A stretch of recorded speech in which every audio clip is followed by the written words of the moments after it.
મારું નામ કાંતિલાલ ચતુરભાઈ હળવદ, મોરબી દરવાજે રહેવાનું. રાસિંગપર રોડ ઉપર વાડી છે. 34 વીઘાનો મારો કપા હાવ બરી ગયો છે. જે સરકારને સહાય કરે એ અમને લાભ છે. હવે અમારે એમાં કંઈ આવે એવું નથી હાથમાં, બરાબર.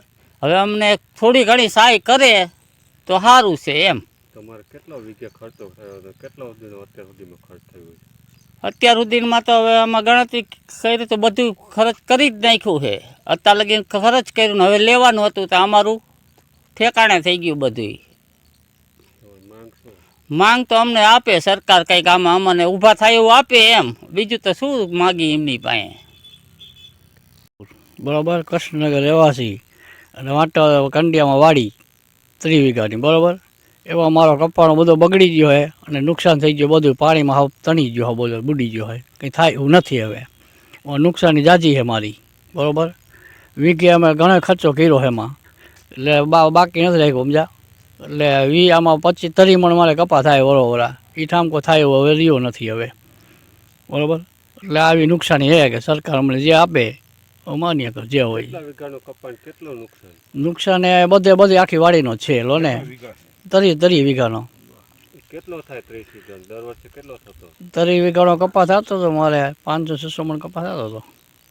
એના બદલે તો ઠામકો કંઈ રહ્યું જ નથી. આવો એટલો ખર્ચો છે મારે, સમજ્યા. કપા બગડ્યો છે તમારે?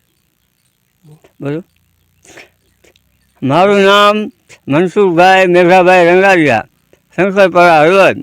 મારી વાડી રાસિંગપરના રોડ ઉપર આવેલી છે. 50 વીઘાનો કપા છે મારે. એમાં 10 વીઘાનો કપા તો હાવ સુકાઈ ગયો પાણી ભરીને. એમાં અમે 2-4 લાખ રૂપિયા અત્યારે ખર્ચો કરી નાખ્યો છે. બધો સરકારી લોન ઉપર પણ ખર્ચો કર્યો અને અમારે હવે કંઈ હાથમાં આવે એવું નથી 10 વીઘામાં. અને બીજો બધો કપા છે એમાં ઘણી નુકસાની જાજી છે. એટલે સરકારને વિનંતી કે ખેડૂતને કંઈક જરાક સહાય કરવા નમ્ર વિનંતી. ભાઈ અબ્દુલભાઈ લોલાડિયા, ગામ હળવદ. રાસિંગપર રોડ ઉપર પહેલાં જ ઓંકરે મારી વાડી છે બાગાયતી.